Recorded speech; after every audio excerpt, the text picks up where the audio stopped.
Bonjour à toutes et tous. Merci d'être présents pour cette table ronde qui promet d'être très intéressante vu le profil des gens qui interviennent. On va parler un petit peu d'avenir de l'hôtellerie. Comment réinventer les concepts hôteliers? Alors, c'est un sujet que vous entendez sur toutes les conférences, mais là, on va essayer de rentrer dans le sujet précis avec 4 exemples totalement différents, mais qui vont quand même globalement tous dans la même direction. Donc on a eu des réunions de préparation, comme d'habitude sur les tables rondes que vous pouvez suivre quand j'anime. Et voilà. Donc pour les gens qui ne me connaissent pas, Guylain Denicel, j'ai commencé dans l'hôtellerie il y a 35 ans, veilleur de nuit jusqu'à directeur général. Je travaille dans le monde du conseil, de la technologie. Et je continue à faire du conseil en parallèle de mon magazine qui s'appelle Tendance Hôtellerie. Et en ce moment, j'accompagne sur la technologie le groupe Loisium, qui est représenté par Laurent. Donc Jeff, le patron du fonds d'investissement, m'avait appelé en me disant on a besoin d'aide. Voilà. Et là, on est en train de construire une feuille de route technologique avec Laurent sur ce qui est en train de se construire chez Loisium, un beau projet qui se construit. Je vais laisser chaque personne se présenter. On va peut-être le faire dans l'ordre. Laurent. Donc bonjour à toutes et à tous, je m'appelle Laurent Branover, donc je suis hôtelier depuis 25 ans. J'ai eu la chance de travailler à l'étranger sur les 5 continents. Donc je suis le directeur général d'un groupe qui s'appelle Loisium, qui est autour du vin, qu'on est en train de développer. D'abord on est en Autriche et un en Champagne, j'en parlerai peut-être un peu plus longuement après. Pour moi l'hôtellerie c'est quelque chose de très important, c'est mon mode de vie. C'est pas que des lits et des chambres, c'est par rapport à de l'émotion qu'on peut offrir à nos hôtes et surtout s'occuper de nos équipes pour qu'ils puissent grandir avec nous. Donc voilà, en quelques mots. Mais je crois que vous avez complété aussi votre cursus avec des petites briques. Ah oui. Oui, donc j'ai complété. Alors moi j'ai fait un BTS hôtellerie-restauration, puis après j'ai complété mes études avec l'école polytechnique à Paris, qui est principalement sur la techno, l'IA, la data, entre autres les énergies. Donc voilà, ça m'a aidé un peu à faire quelque chose d'autre. Merci Laurent. Je te laisse prendre la main, Eric. Merci à toi. Alors, Eric Bourgeois, je suis en charge. Un petit peu plus près, s'il te plaît. Je suis en charge du produit et des services techniques pour une petite marque qui monte au sein du groupe B&B Hotel. Cette marque s'appelle B&B Home.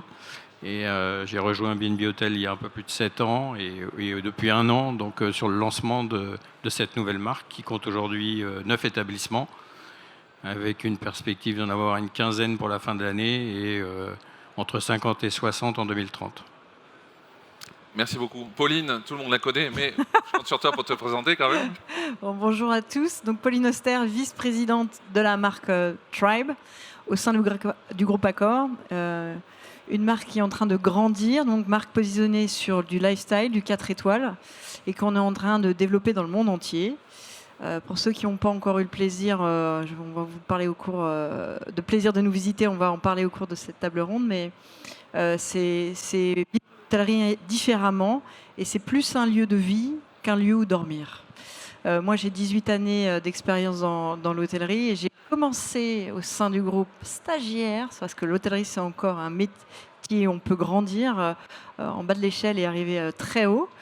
Et donc j'ai commencé stagiaire au sein d'une petite marque australienne qu'on a rapatriée pour redesigner l'expérience client en France et la développer dans le monde. Et aujourd'hui, je suis la directrice générale d'une petite marque australienne qu'on est en train de développer dans le monde entier. Voilà pour le parcours. Merci Pauline, bravo. Olivier. Bonjour à tous, je m'appelle Olivier Dufy, je suis donc directeur général de The Originals Hotels, qui est une chaîne de 300 hôtels en France. Alors moi, je viens d'un monde, pendant 15 années, de l'univers des grandes agences de publicité, puis ensuite 15 ans d'entrepreneuriat pour arriver ensuite dans l'hôtellerie. Et juste pour la blague, quand j'ai reçu l'invitation, réinventer les concepts hôteliers, je me suis demandé si j'étais le bon destinataire, parce que nous, notre chaîne de 300 hôtels, c'est tout sauf un concept. C'est un agrégat de 300 individualités, de 300 hôtels complètement différents, avec des hôteliers complètement différents, mais on aura l'occasion d'en reparler un peu plus tard sur toutes les questions très pertinentes que Guylain va nous poser.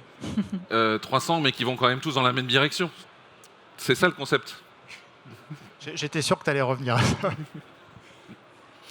Je pense qu'avant de rentrer dans le vif du sujet, On va essayer faut que chacun d'entre vous explique qui fait quoi, comment. Moi, j'avais une liste là qui n'est pas la même que celle qui est là, mais on va... Allez. Eric, je te laisse commencer. Expliquer BNB Home, concrètement, qu'est-ce que c'est ? Concrètement, c'est d'abord une marque qui se dessine plutôt, je dirais, au moyen et long séjour, et qui est partie d'un principe, je dirais, assez simple par rapport à ce qu'on a toujours fait chez BNB Hotel, qui est une marque très standardisée et structurée, optimisée, très efficiente aussi opérationnellement parlant. On a, au travers des derniers développements, on a eu des difficultés en fait à trouver certains sites sur lesquels on nous proposait des actifs existants qui étaient avec des espaces communs plus importants, avec des transformations, des coûts de conversion qui auraient été inabordables, encore une fois, dans nos business models. On a pris le parti pris de dire, essayons de donner une seconde vie à ces lieux, à ces actifs existants, et en donnant, pour le coup, beaucoup plus, je dirais, d'aspects en travaillant sur le localisme, en travaillant sur l'inclusion, la diversité, tout l'aspect durable, responsable qu'on pourrait proposer dans ces établissements, et en créant à chaque fois une nouvelle histoire, en capitalisant justement sur les forces, mais aussi les faiblesses de ces établissements qu'on cherchait à revigorer et à qui on cherchait à donner une seconde vie. C'est toute la base de BNB Home, encore une fois, de se sentir chez soi quand on est loin de chez soi. Donc par rapport à BNB normal, entre guillemets, tu montes un peu en gamme ? Alors on monte un peu en gamme parce que, aussi, d'une part, parce que les actifs qui nous sont proposés et qu'on recherche aussi sont plutôt du format, encore une fois, appart-hôtel ou résidence hôtelière, pour proposer des séjours plus longs, mais aussi d'offrir davantage de services qui répondent aux besoins et aux demandes, bien évidemment, d'une clientèle d'affaires, mais aussi d'une clientèle loisir, avec aussi des localisations qui veulent répondre à ces attentes. Merci. Olivier, donc je sais bien qu'il n'y a pas de concept chez toi, mais il y a quand même... Qu'est-ce qui différencie les hôtels The Originals, à part l'enseigne ? Déjà, le principe de la chaîne The Originals, c'est qu'elle fonctionne en format coopérative. Donc le modèle coopératif, il est assez inconnu dans son fonctionnement, mais vous le connaissez au quotidien tous les jours. Intermarché, Chris, Optique 2000, Intersport, Orpi, Jouet Club, tout ça sont des coopératives. Et la particularité de ce format, c'est que la coopérative appartient à ses adhérents. Donc nous, on a 300 indépendants qui sont répartis en 6 catégories sous la marque mère qui s'appelle The Originals Hotels. Et chacun porte le nom de sa catégorie avec son niveau de gamme. Donc on a collection, relais, boutique, city, access et un segment résidence, donc en format appart-hôtel. Et donc la particularité de nos hôtels, et c'est là où on retombe sur nos pieds avec le concept, c'est le fait de promouvoir une hôtellerie indépendante, locale, qui travaille la relation humaine avant tout. L'humain est au cœur de notre identité, de notre pilier, de nos valeurs. Et c'est ça qu'on cultive. Et on cultive également la singularité des établissements. En gros, ça veut dire que quand un nouvel hôtelier nous rejoint, on lui demande quelle est l'histoire spécifique qu'il a à raconter, quelles sont ses passions, en quoi il croit, quelle est l'histoire du bâtiment, quelle est l'histoire de la ville, pour que l'hôtel raconte tout ça et que quand je vais dans un hôtel The Originals, à chaque expérience que je vis, elle est toujours différente d'un hôtel à l'autre, mais elle est toujours associée à la marque et c'est ça qui fait qu'on arrive à construire ce positionnement, qui est un positionnement assez unique sur le marché. Et moi, je suis le premier à reconnaître que sur un marché, il y a de la place pour tout le monde. Il y a de la place pour du standardisé, il y a de la place pour du déstandardisé. Nous, la coopérative, elle a 60 ans. Avant, pour les plus anciens, c'était les marques Relais du Silence, Interhôtel. Tout ça a été agrégé en 2019. 5 marques ont été agrégées en une. Et on cultive ce territoire parce que nous, on est convaincus, mais encore une fois, il y a de la place pour tous. On est convaincus que la demande va aussi vers ça. On en a parfois un peu assez de la répétition. Enfin, certains en ont assez de la répétition, d'autres, ça les rassure. Et c'est très bien comme ça. Donc voilà, c'est ce qu'on cultive, nous, sur le réseau. Merci beaucoup pour l'explication. Pauline ? Alors on va parler de Tribe. Alors pour ceux qui n'ont pas encore eu l'opportunité de découvrir la marque Tribe, c'est une marque qui est basée déjà sur un aspect qui est très esthétique, donc sur le design. On va avoir des services généraux, mais aussi des chambres qui vont travailler sur un design qui est très premium, avec des beaux matériaux, mais aussi un concept qu'on appelle le mix and match. un mix de couleurs, de matériaux et aussi d'objets iconiques avec des pièces de grands designers qui vont côtoyer des pièces de plus petits designers et très accessibles que vous allez retrouver dans beaucoup de commerces, pour travailler une expérience visuelle très sophistiquée, mais aussi très urbaine. Et un petit peu comme The Originals, même si on a un concept, tous nos hôtels sont différents. Vous n'allez jamais retrouver le même designer qui va travailler sur nos hôtels. Vous n'allez jamais retrouver le même design, mais vous allez retrouver ce fil conducteur de la sophistication, du mix and match, de l'art curation, tous ces objets iconiques qui vont susciter la curiosité des clients qui vont rentrer dans les hôtels et qui vont vraiment créer une granularité de l'expérience visuelle et design dans les hôtels. Alors qu'est-ce qu'un beau design si on s'arrête là ? On a créé ce qu'on appelle des social hubs, donc des lieux de vie dans tous nos hôtels avec des grands espaces des grands services généraux dans lesquels vous allez retrouver un certain nombre de services très hybrides et qui vont permettre de faire vivre tout au long de la journée nos hôtels. Et ça va se passer dès le matin 7h avec un bon café fait par un barista, un petit déjeuner si vous souhaitez le prendre soit sur l'hôtel ou soit en grab and go. Vous pouvez rester dans des espaces et coworker toute la journée, venir faire une réunion informelle, déjeuner entre collègues, boire un café l'après-midi avec vos copines à la sortie d'école, avec les enfants. Le soir, on reçoit aussi bien des hommes d'affaires, des entrepreneurs qui viennent finir leur deal autour d'une bonne bière ou d'un bon cocktail. Et le soir, des amis ou des gens qui sont aussi hébergés qui vont rester pour dîner et faire la bamboche sur nos rooftops. Donc c'est vraiment un lieu hybride. Et je le disais en introduction, ce n'est pas qu'un lieu où dormir, c'est vraiment un lieu où vivre et avec différentes expériences aussi culturelles qu'on va rajouter. Et donc oui, il y a un concept, oui, il y a une volonté de la marque d'être sur cette hybridation. Mais on va avoir aussi un aspect culturel et imprégné du local qui va répondre à des besoins ou des envies de la localité. À Trépantin, on va faire du yoga tous les dimanches. À Trèves-Clichy, ça ne marche pas. Donc, on va faire des expos photos et on va faire un club d'entrepreneurs. À Manchester, on va faire des éditions photos et on va inviter des musiciens. À Batignolles, on va mettre des comedy clubs. À Düsseldorf, on met des TEDx. Donc, vraiment, c'est une continuité dans le concept, dans le concept design, dans la volonté de la marque d'animer, quel que soit le motif, et d'accueillir finalement tout le monde dans nos hôtels, et surtout de travailler des espaces qui sont flexibles, où on a envie de s'installer, et qui soient, j'ai envie de dire, appealing, qui appellent le client à s'installer, qui lui donne envie, et qui ne se pose pas la question de est-ce que je peux, est-ce que je ne peux pas. C'est naturel quand on voit le design. Donc tout ça est très travaillé dans le concept de la marque, et ce qui en fait des hôtels où c'est plus qu'un hôtel, c'est vraiment le lieu de vie imbriqué dans le quartier et qui devient, j'aime bien utiliser ce mot-là, mais un peu la maison secondaire que vous allez utiliser 1 heure par jour ou 3 heures par semaine, le frigo à remplir en moins et le ménage en moins à faire. Voilà. Merci. Bon, je pense que tu as donné à tout le monde l'envie d'aller cette journée une fois chez Tribe. Laurent, moi, la première fois que je vous ai parlé, en 3 minutes, vous m'avez convaincu, donc vous avez les 3 minutes pour convaincre tout le monde, là. Oui, 3 minutes, c'est court. En fait, l'histoire, elle commence comme ça. Moi, je ne suis pas un fan du mot concept, parce que souvent, on le colle au marketing. Et je pense que pour créer quelque chose, il faut le sentir et le vivre en soi. Alors, moi, je suis né à Marseille, j'ai grandi à Toulouse. Et donc, ce côté convivial est hyper important dans mon mode de vie, en fait, et d'être en confiance avec les gens avec qui je suis. Et donc, quand j'ai réfléchi à qu'est-ce qu'on pouvait créer dans l'hôtellerie aujourd'hui, puisqu'on sait qu'il y a des hôtels d'affaires, des hôtels resorts, que ce soit à la montagne, à la plage, golf, ce que vous faites vous, il n'y avait pas une hôtellerie qui ressemble à quelque chose qui, pour moi, me touche beaucoup, c'est la partie viticole.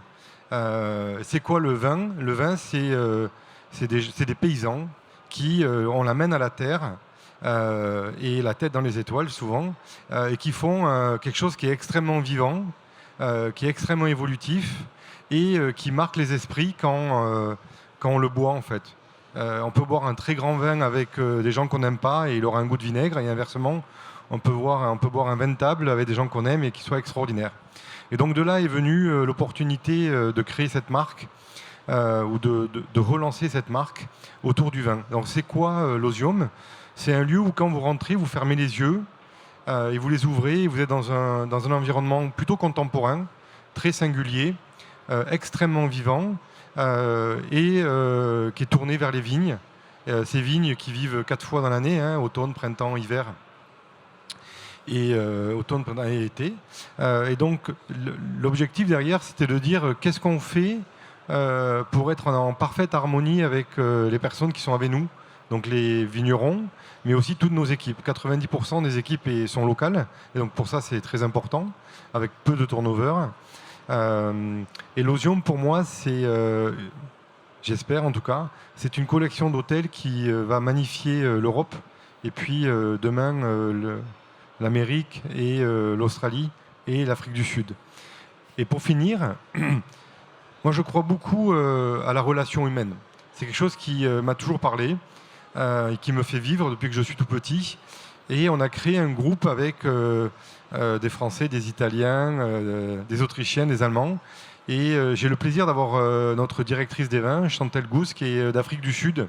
Et donc on a quelque chose qui est en train de légèrement bouillir ou frémir pour créer une hôtellerie un petit peu, je dirais, atypique, mais surtout une hôtellerie extrêmement incarnée. Après, pour tout ce qui est design, on peut en parler, mais globalement, on a signé un partenariat avec une société qui s'appelle Atelier Zurich, qui est basée en Suisse, et avec qui on a travaillé pour créer une ligne rouge de ce qui se passe dans nos hôtels.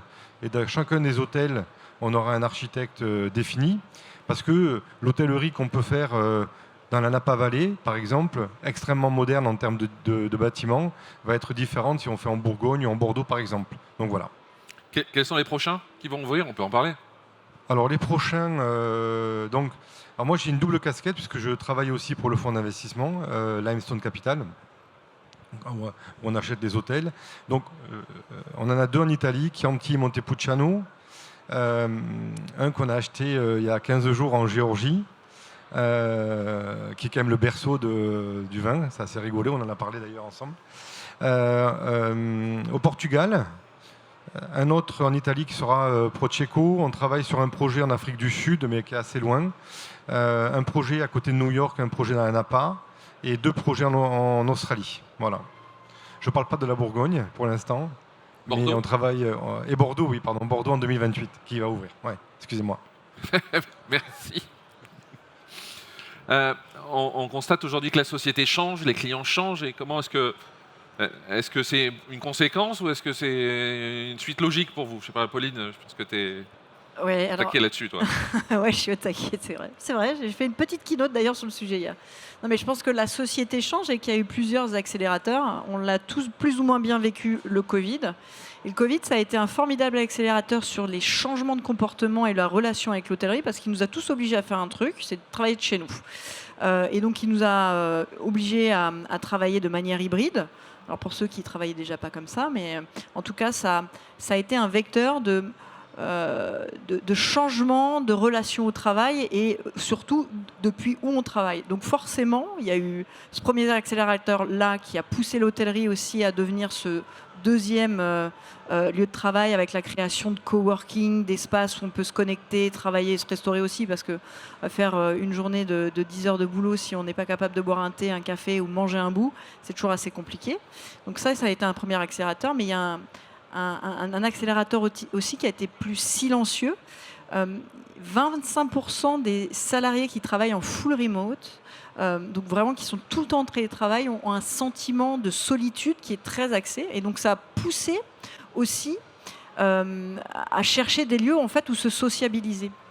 Et ces 2 accélérateurs-là, et encore une fois, Tribe ne l'a pas inventé, il y a eu d'autres acteurs avant nous, comme Mama Shelter il y a déjà presque 20 ans, a poussé des lieux hybrides où le travailleur qui habite juste à côté peut s'installer, être connecté au Wi-Fi, peut avoir des espaces plus confidentiels pour réaliser une réunion, coworker, mais aussi rencontrer des gens.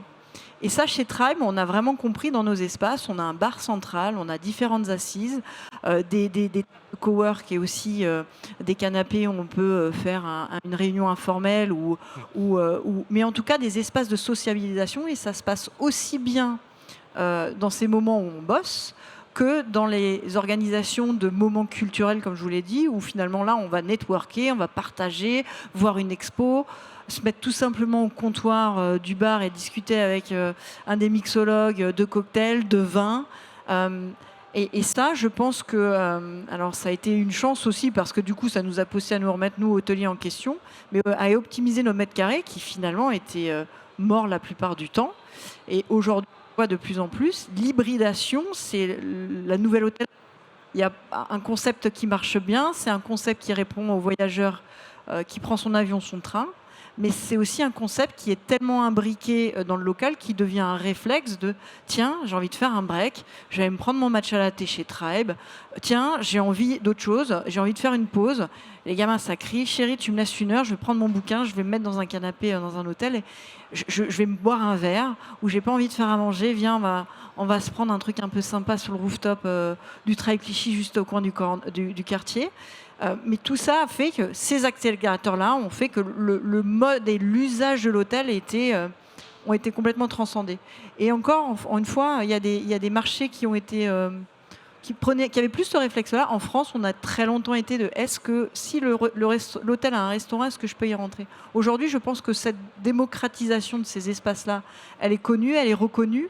Et on a, nous, hôteliers, développé des lieux qui permettent vraiment une compréhension et une lisibilité pour le client qui a envie de pousser la porte et de s'installer et qui ne se pose plus la question de est-ce que j'ai le droit ou pas. Merci Pauline, c'est détaillé, parfait. Eric, je pense que c'est la marque est née aussi, B&B Home est née aussi sur ce constat d'un changement qu'il fallait... Oui, tout à fait. Alors, dans les évolutions sociétales, ce qu'on voit aussi, c'est ce besoin.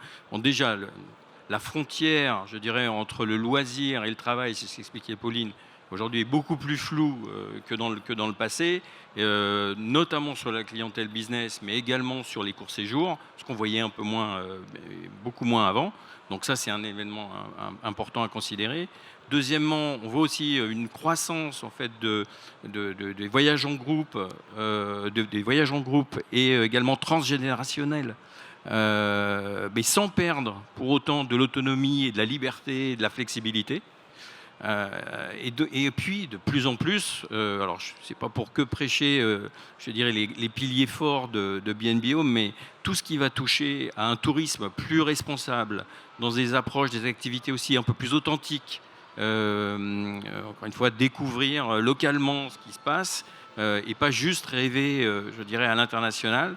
Et ça, c'est aussi une conséquence des Covid avec les confinements et aussi le fait que encore une fois, les gens n'ont pas pu forcément aller à l'étranger, donc ils ont redécouvert aussi les beautés de notre beau pays.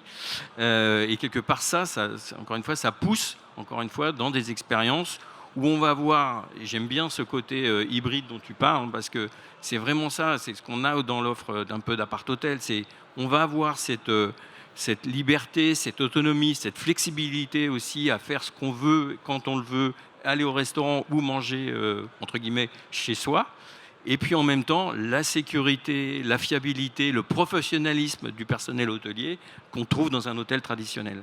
Et ça, et on voit l'augmentation sur, encore une fois, cette hospitality hybride, je dirais aujourd'hui, plus de 10 millions de nuitées supplémentaires en 10 ans, une croissance annuelle qui est estimée à plus de 12% d'ici 2030. Donc on voit qu'il y a vraiment une évolution sociétale autour de ces offres qui se veuillent, tu en parles très bien, hein, Pauline, sur cette histoire de convivialité, de recherche de convivialité, et en même temps d'avoir des lieux où on peut être un peu plus intime et se retrouver.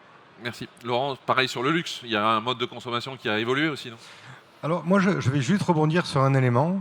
J'ai eu la chance je voyage beaucoup, et donc je suis parti en Afrique avec ma famille, et ça a changé ma perception de l'hôtellerie. Parce que quand on a des enfants, ils passent leur temps sur des téléphones portables et on a du mal à connecter avec eux, etc., etc. Je ne vais pas rentrer dans une étude psychologique. Et quand on est parti là-bas pendant une dizaine de jours, j'avais choisi des hôtels sans Internet et on s'est reconnecté. Donc la famille s'est reconnectée. Et donc, soit en lisant des livres ou en jouant des jeux de famille. Et donc, quand vous revenez à ce que nous on fait dans l'hôtellerie, c'est qu'est-ce qu'on peut faire pour reconnecter les gens, que ce soit du MICE ou des clients individuels. Donc, un des éléments qui, à mon sens, que nous on a créé, qui s'appelle l'atelier, qui est géré par les équipes bien-être, c'est oui, dans les spas, on a les massages, le yoga, le tai chi, tout ça. Mais il y a un élément qui est, à mon sens, important, c'est, je donne toujours cet exemple qui fait rigoler, mais bon, moi mon rêve c'est de jouer de la harpe avec mes enfants dans des vignes. Je ne sais pas jouer un instrument de musique, mais c'est un souvenir qui restera impérissable, comme d'apprendre à écrire des poèmes, comme peindre, faire de la photo, etc., etc. Et je pense qu'un des éléments qui aujourd'hui, est-ce que la société a changé ou a évolué, et elle évoluera toujours, quoi qu'il arrive, ça fait partie de la vie, mais comment on fait nous, hôteliers, pour pour donner une offre qui soit un peu atypique, qui ne coûte pas d'argent, parce qu'il ne faut pas qu'il y ait des délirants, à nos hôtes, quoi. Et c'est ça l'élément. Donc est-ce que dans le luxe ou pas dans le luxe, je ne sais pas, mais en tout cas, c'est à mon avis intéressant de réfléchir à ces modes d'atelier, de connexion qui sont fortes dans une famille ou dans un groupe. Donc on répond à peu près la même chose, on le voit de manière un peu différente. Donc c'est le bien-être, mais qui n'est pas limité au spa, en fait. Il faut qu'on se sente bien sur place. Oui, alors après, il y a les dégustations de vin, comment on monte un cépage, comment on monte un blend. Bien sûr, il y a les cours de cuisine et tout ça, mais je vais être un peu dur. Pour moi, c'est normal, quoi. C'est comme dire bonjour le matin, comme prendre une douche. Je pense que si on va aller plus loin, il faut créer des choses qui sont intégrées et atypiques. Et donc, qu'elles soient profondément singulières. Et donc, il faut qu'elles soient incarnées. Je pense que l'hôtellerie d'aujourd'hui doit être incarnée par les équipes, par le propriétaire, par l'actionnaire, par le fondateur. Et cet élément d'incarnation, c'est le succès de ce qu'on fait. Peu importe du niveau, c'est le succès que l'on fait. C'est mon avis. Hein. Merci beaucoup. Et Olivier, comment on fait pour gérer ces 300 chefs de village gaulois que tu as chez toi? C'est un peu ça, non? Oui, c'est un peu ça. Et déjà, juste pour rebondir sur beaucoup de choses qui ont été dites, et notamment l'intervention de Laurent que je partage pleinement. Il y a eu des évolutions sociétales. Le télétravail, notamment, a fait beaucoup de choses dans cette évolution-là. On a même inventé un mot de cette clientèle qui venait à la fois pour le loisir, mais qui en profitait pour travailler. Et on ne savait pas trop, finalement, s'ils travaillaient ou pas, ou s'ils étaient là pour se détendre, avec ce mot « bleisure ». Je ne sais même pas s'il est encore d'actualité ou s'il n'y en a pas un autre qui a été créé depuis, mais... Donc oui, il y a des changements majeurs. La façon de réserver change énormément aussi. Je pense qu'on aura l'occasion d'y revenir sur la partie un peu plus outils, techno, IA, etc.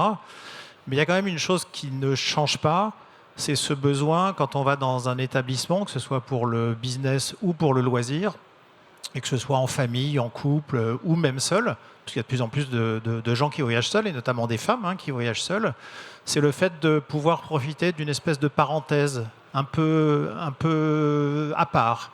Et donc ça passe beaucoup par la relation humaine, ça passe par le fait de vivre des moments qui ne sont pas comme les autres, où j'oublie un petit peu le reste, ce qui ne m'empêche pas de me connecter si j'ai envie de me connecter, de faire un spa si je veux, ou de vivre une expérience spécifique avec des packages.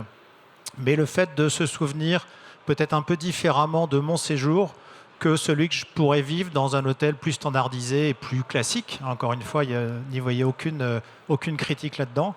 Donc ça reste profond dans l'esprit des gens, et c'est ça qu'on cultive, c'est notre fil rouge.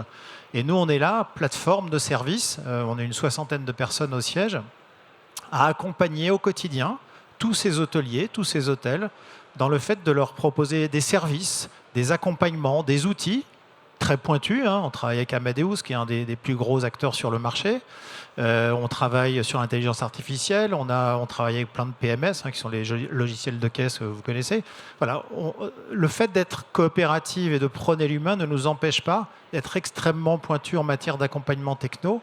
Et là où je veux en venir, c'est que notre travail à nous, il est surtout de les soulager de tous ces sujets-là pour qu'ils puissent avoir le temps absolument nécessaire et indispensable à faire ce pourquoi ils ont signé, faire de l'hôtellerie. L'hôtellerie, c'est l'hospitalité, c'est le plaisir de recevoir, le plaisir de pouvoir parler de son établissement, de sa région, de son village, de l'artiste que je connais, que je peux faire rencontrer, du petit chemin, de la petite balade pour faire mon jogging le matin avant de reprendre ma voiture pour mon boulot. C'est ça qu'on incarne et c'est ça qu'on cultive chez nos 300 Gaulois, comme tu dis. Merci.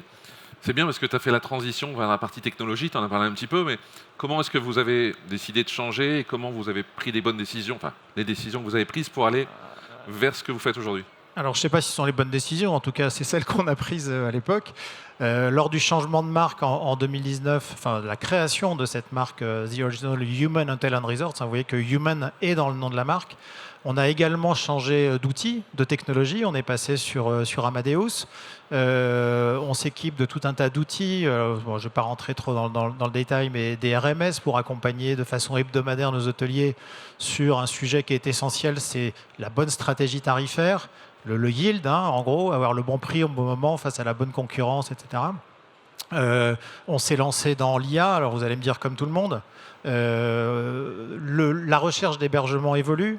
Il ne s'agit pas parce qu'on est coopérative et parce qu'on a des valeurs humaines et sympathiques, d'oublier le volet technologique qui est essentiel. C'est bien d'avoir des hôtels où on prend l'humain, mais si personne ne vient dedans, ça n'a aucun intérêt. Et donc, on s'est lancé sur l'intelligence artificielle dans la transformation de notre site, le site marque. On a un site marque et chaque hôtel a son propre site.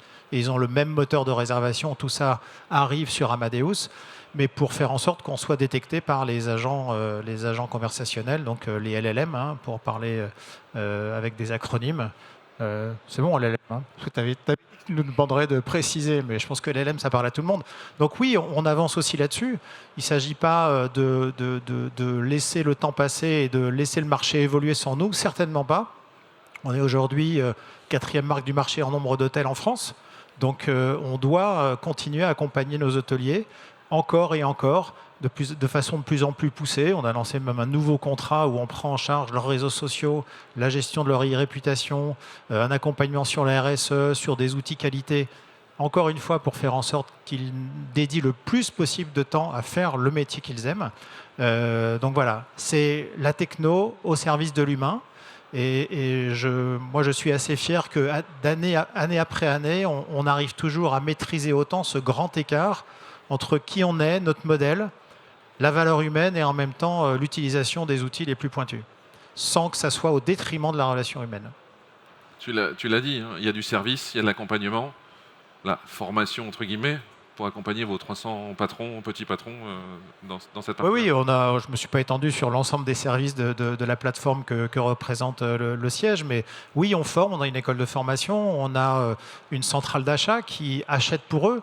C'est au départ d'ailleurs le fondement de la création de la coopérative en 67. 6 hôteliers toulousains se disent, devant l'arrivée prévisible ou déjà pressentie des franchises, tiens, si on se mettait ensemble pour être plus fort.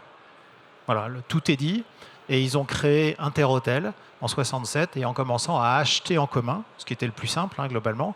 Donc oui, on a une centrale d'achat, on a un service RSE, on a un service marketing, on a un service RH qui accompagne aussi sur le droit social, puisque vous le savez si vous êtes hôtelier, mais la RH est un gros caillou dans la chaussure, qu'on essaie d'enlever de la chaussure petit à petit, mais ça reste comme on dit dans beaucoup d'ateliers, et je viens du Hub Forum ce matin, un pain point.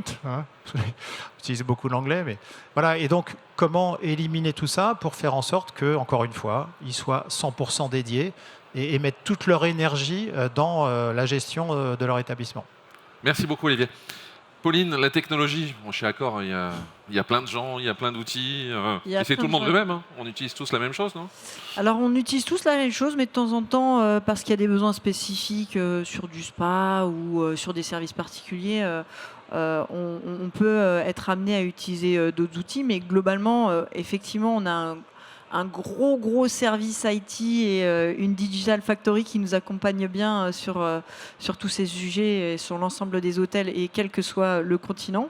Et effectivement, j'aime bien ce qui a été dit, c'est on essaye de réduire la friction qu'il y a sur toutes les tâches administratives et opérationnelles pour concentrer sur la partie humaine. Et puis on l'a entendu chez l'ensemble des interlocuteurs, c'est hyper essentiel.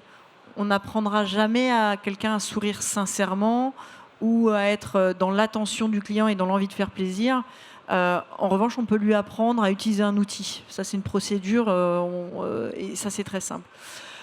Et chez Accor, il y a plusieurs niveaux où on est très attentif. C'est d'ailleurs d'abord évidemment sur nos clients. Donc déjà, on a intégré un module dans ChatGPT, la recherche de séjour, qui permet d'être hyper détaillé sur ce que j'ai envie d'un hôtel en Asie du Sud-Est. Attention à la période dans laquelle je vais être. Est-ce que c'est la bonne saison ou pas? Je veux une vue sur la mer, un restaurant, mais aussi la possibilité d'avoir des services jet ski, etc. Et ben, aujourd'hui, on arrive à vraiment être dans cette granularité de recherche grâce à ce module-là qui a été intégré. On a évidemment le programme de feed qui est All aujourd'hui et qui nous permet d'être avec les clients pendant son séjour parce qu'on l'a identifié, on connaît ses préférences, mais aussi avant ou après le séjour, puisqu'on a un certain nombre de partenariats qui permet aux clients de penser à Accor avant, quand il va réserver son billet de train avec Qatar ou Air France ou son billet SNCF, mais aussi après, parce qu'il aura fait son séjour, il aura gagné des points. Et finalement, la demi-finale de la Coupe de la Ligue qui va arriver parce que le PSG a gagné hier, il pourra y accéder en dépensant ses points qu'il aura accumulés durant ses séjours. Et donc ça aussi, c'est 100 millions de membres aujourd'hui, donc c'est quand même colossal et c'est autant... c'est des outils qui sont extrêmement utilisés et qui sont aussi utilisés par les GM. Je suis Mercure jusqu'à côté du Parc des Princes. Il y a peut-être un intérêt à cibler mon VIP et avoir une place pour ce monsieur-là qui me fait 250 nuitées par an ou qui est un top performer dans les grands comptes que nous suivons. Et encore une fois, donc très important, PMS évidemment intégré, des POS qui facilitent et qui permettent la mobilité, parce que chez Tribe, on a le bar central, mais on est aussi bien au niveau du barista, parce que le barista est en train de faire autre chose qu'au niveau du checking, donc il faut qu'il y ait vraiment de la modularité. Et je pense que le client aujourd'hui, il a envie non seulement que ce soit flexible, que ce soit rapide, mais que ce soit aussi authentique. Et donc quelqu'un qui va passer 20 minutes derrière son PC, ça ne plaît à plus personne, mais quelqu'un qui aura de l'attention, de la compréhension et de l'anticipation de vos besoins, ça va être... je vais faire aussi un anglicisme, the cherry on the cake. Merci Pauline. Eric, il y avait déjà un socle important chez BNB. Tout le socle a été refait il n'y a pas longtemps. Il y a 3-4 ans que c'est vraiment opérationnel à 100%. Qu'est-ce qu'il y a de plus chez BNB Home par rapport à BNB normal? Alors déjà, moi je ne vais pas me lancer dans une compète de programme de feed avec Pauline, parce que contre Hall, j'ai perdu d'avance. Donc il faut être un peu réaliste. Bon, par contre, il est clair que sur BNB Home, ce qu'on va essayer de vendre, c'est d'abord, encore une fois, l'aspect très local de l'établissement. Donc en faisant la promotion de toutes les activités qu'on va avoir sur place, mais aussi, tu le disais Pauline, comment on accueille aussi l'extérieur, comment on accueille la ville, comment on accueille les assos à venir participer et créer un vrai lieu de vie ouvert sur la ville. Ça, c'est très important. Et puis, par rapport à ce qu'on faisait chez BNB Hotel, on va développer aussi des activités, des événements, alors toujours pareil, dans cet esprit lié à l'aspect très durable et responsable. En ce moment, on est en plein, et je pense que c'est là où je rejoins Laurent, on est en plein dans les dégustations de vin, et spécialement de vin nature, avec une œnologue fantastique qui s'appelle Julie Scherer, et qui vous fait découvrir déjà ce que c'est que le vin nature et faire goûter des vins aux clients lambda, mais aussi à l'extérieur. Moi, c'est ça qui m'intéresse. C'est pas juste, encore une fois, de proposer une activité sympa et joyeuse à nos clients, mais aussi que des gens viennent de l'extérieur pour découvrir aussi qu'il y a des événements qui se passent dans cet hôtel, que cet hôtel, il vit, il n'est pas juste un lieu d'hébergement, comme tu le disais très bien tout à l'heure. Mais c'est aussi tout un tas d'actions, encore une fois, qu'on va mener dans cet esprit-là. Et comment on le fait connaître? C'est là où on a besoin aussi des réseaux, c'est là où on a besoin aussi de la technologie. Et puis, bien évidemment, on est hébergé par la plateforme de réservation du groupe BNB en général. Donc, on sait très bien trouver un BNB Home au travers, encore une fois, de l'offre qui est proposée commercialement pour une Hôtel. Et les programmes de fidélité s'appliquent aussi. On essaye de copier un peu ce qui se fait chez Hall. Encore une fois, on n'est pas à ce niveau, mais on progresse, on progresse. Merci. Laurent, la technologie, c'est un vrai sujet chez Loisium. C'est la raison de ma présence chez Loisium, d'ailleurs. Oui, c'est un vrai sujet.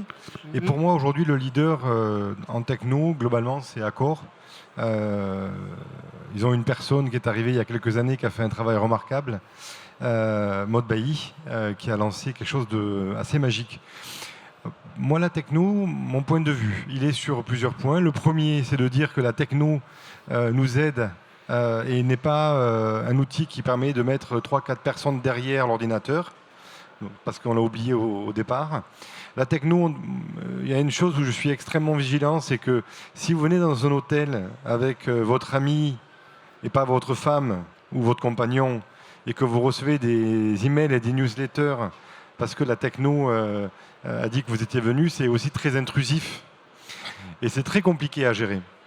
Donc, je pense que la techno a une vraie add-value pour nos hôtels, mais elle doit être profondément humaine, profondément pensée, et pensée par des hôteliers, pour des hôteliers. J'ai rien contre les ingénieurs du tout, puisque mon fils va l'être, mais les ingénieurs créent des choses dont les manuels ont besoin, et pas l'inverse. Voilà.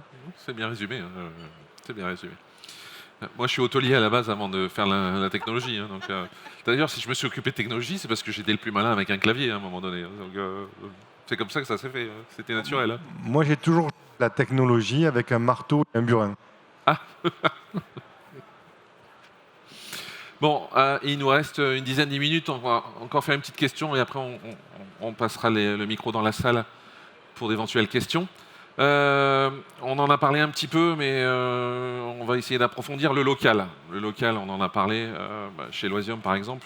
Vous avez commencé à parler un petit peu de recrutement local, de faire marcher les producteurs locaux. Vous pouvez Oui, alors rapidement, mais dessus. le local est la clé du succès, en fait. Mais ça aussi dans les hôtels de ville. Hein. Si on connaît parfaitement où on est, ce qu'on fait, ce qu'on mange, ce qu'on boit, nos partenaires, nos fournisseurs, c'est hyper important. Et je pense que dans nos hôtels, il faut qu'on ait entre 80 et 90% de nos équipes qui soient locales, qui connaissent le petit vigneron. Voilà, et tous ces éléments-là sont très importants. Moi, je travaille dans tous mes hôtels de manière historique avec le boulanger du coin, le charcutier du coin. Après, pour la viande, tout ça, c'est un peu plus compliqué, mais nous, on a un objectif d'avoir 80-90% de nos produits qui viennent à 50 km autour de l'hôtel. Après, il y a des choses comme le poisson, on n'a pas le choix. Et pour tout ce qui est lié à la partie hébergement, donc, on travaille avec une personne qui s'appelle Cécile, qui nous fait toutes nos flagrances, qui est autour de la rose des vignes. Et ces produits-là seront faits localement. Donc on aura l'ingrédient et si on est en Afrique du Sud, on fera localement notre produit. Donc cette notion de local, elle paraît très à la mode, mais en fait c'est ce que faisaient nos grands-parents, quoi.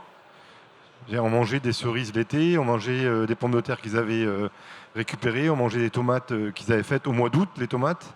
On ne les mange pas au mois de juin parce que ça ne pousse pas au mois de juin. J'habite dans le sud. Donc voilà, donc tout ça, c'est de la logique en fait, c'est du bon sens. Paysan. Merci beaucoup. Eric, le local, on t'en a déjà parlé, mais on va remettre une petite couche. J'en ai beaucoup parlé. Alors c'est sûr que dans les 6 ans où j'étais chez B&B Hotel, j'étais notamment en charge aussi des achats.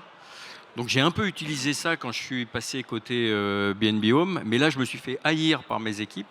Parce que leur dire on va passer d'un petit déjeuner standard sur 450 hôtels à un petit déjeuner local, bio à 90% et à chaque fois donc différent suivant la localisation, là je me suis fait pourrir. Hein. Et B&B est bio quand même. Hein. B&B est bio maintenant. Hein. Pardon ? B&B normal est bio maintenant. Hein. Pas surtout, mais bien. Surtout. Mais en tous les cas, sur Home, c'est 90% des produits. Et encore une fois, qui sont locaux. Donc, et quand je dis local, c'est vraiment régional. On ne va pas chercher à plus de 300 km. Hein. Donc ça, c'est un effort qui est fait, mais qui est salué. Encore une fois, c'est une demande aujourd'hui. Et à chaque fois, j'ai une anecdote sur le sujet. Sur le premier, donc on avait des œufs bio, bien évidemment. Et en fait, on avait une cliente qui venait régulièrement avec sa boîte à œufs. Mais au départ, je pensais que c'était ses propres œufs en fait, qu'elle amenait en n'ayant pas confiance dans l'offre. Et peut-être qu'on communiquait mal. Non, en fait, elle appréciait beaucoup nos œufs.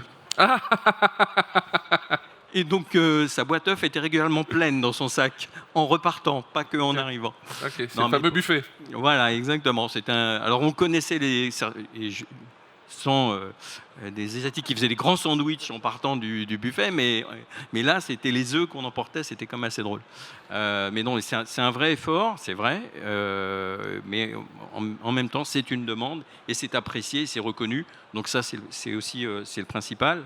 Et puis, je dirais aussi, parce que ça touche le local, un gros effort qui est fait et qu'on essaie d'entretenir chez B&B Home, c'est d'utiliser ce qu'on appelle chez nous la B&B University.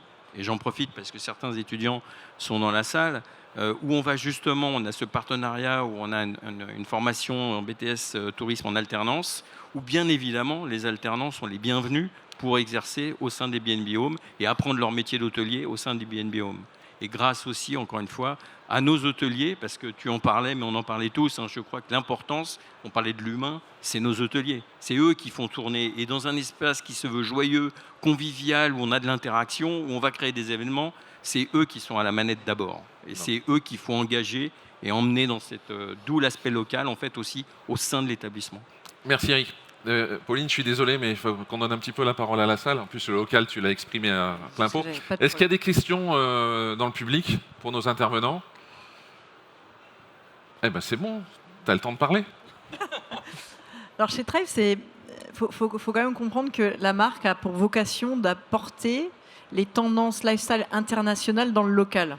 Donc c'est là où ça devient un petit peu intéressant, parce qu'on est quand même très CSR aussi chez Accor, on a beaucoup d'engagement. Mais donc il faut garder cette vibe internationale tout en travaillant sur les éléments du local. Et c'est là où il y a tout un travail de recherche qui est fait par nos hôteliers, et ça, c'est pas standardisé parce que c'est pas possible, de trouver les petits produits craft, les petits producteurs un peu sympas, qui ont un marketing, une vibe, et surtout des produits de qualité qui correspondent vraiment à ce qu'on veut avoir dans nos grab and go, sur nos cartes de cocktails, ou également à la carte de nos restaurants ou de nos bars. Donc il y a vraiment cet aspect un petit peu corlénien de trouver en fait d'apporter cette vibe qui est cette ambiance vraiment très internationale et très lifestyle, et d'aller chercher ça, c'est des petits producteurs locaux. Donc là, il y a vraiment un travail de fourmi qui est fait par le directeur pour leur plaisir parfois, mais qu'on accompagne beaucoup avec la marque.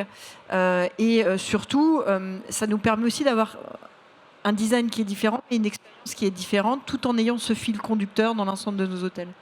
Et par exemple le café, donc on a une offre barista dans l'ensemble de nos hôtels.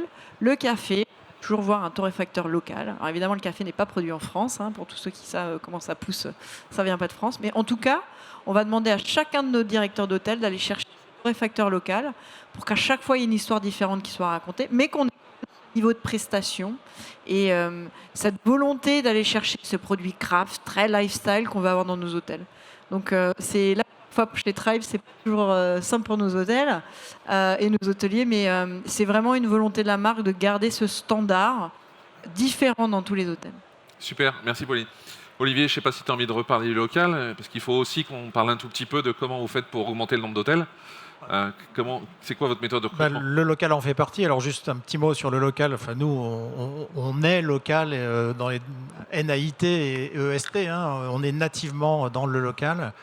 On est très engagé sur les sujets RSE, bien évidemment. On est engagé RSE AFNOR. On fait très, très attention à ça parce que ça fait partie de nos valeurs, tout simplement, depuis le départ. Et puis, ce qui est intéressant, c'est que, justement, le local aide à faire grandir le national, que ce soit par les retours d'expérience, les retours sur la configuration des marchés, puisque chez nous, tout est co-construit avec les hôteliers. On a une dizaine de commissions différentes et c'est construit avec les hôteliers, donc avec la vision terrain, exploitation et les experts du siège. Et les hôteliers en local nous font remonter aussi, de par leur connaissance, leur appartenance à des clubs hôteliers, des contacts, des opportunités de développement. Tout ça se fait en complément d'une équipe de développement de 4 personnes qui a recruté sur 2025 26 nouveaux hôtels, ce qui est plutôt pas mal. Et puis en parallèle, on a lancé une démarche également, puisque c'est un sujet que je pense sur lequel on est tous d'accord, la croissance de la taille des réseaux. Et pour être allé sur Franchise Expo il y a quelques semaines, c'est le sujet de tout le monde, hein, quel que soit le métier, quel que soit le marché.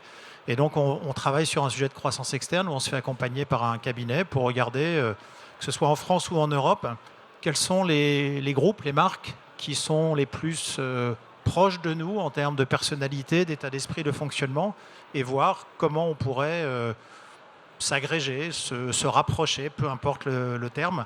Donc voilà, il y a plusieurs éléments qui vont nous permettre de... Et il ne nous reste pas longtemps pour les autres, là on va garder un petit peu. En quelques mots, comment tu recrutes des nouveaux hôtels ? Eh ben moi, c'est franchise et un petit peu de management en fonction des emplacements et de la taille de l'hôtel. Aujourd'hui, la volonté du groupe, tous les groupes, c'est pareil. Hein. On veut vraiment axer sur de la franchise, mais on reste en alerte sur les opportunités, sur des locations AAA et sur de la taille d'hôtel. Alors, c'est plutôt pour les hôtels premium et luxe. Urbain, évidemment, et localisation AAA, quoi. Merci beaucoup. Chez toi, c'est quoi ? Moi, je l'ai dit en préambule. Donc ça va être une répartition 60-40, 60 en filiale et 40 en franchise. Aujourd'hui, on en est pile poil là sur les 9 qu'on a ouverts.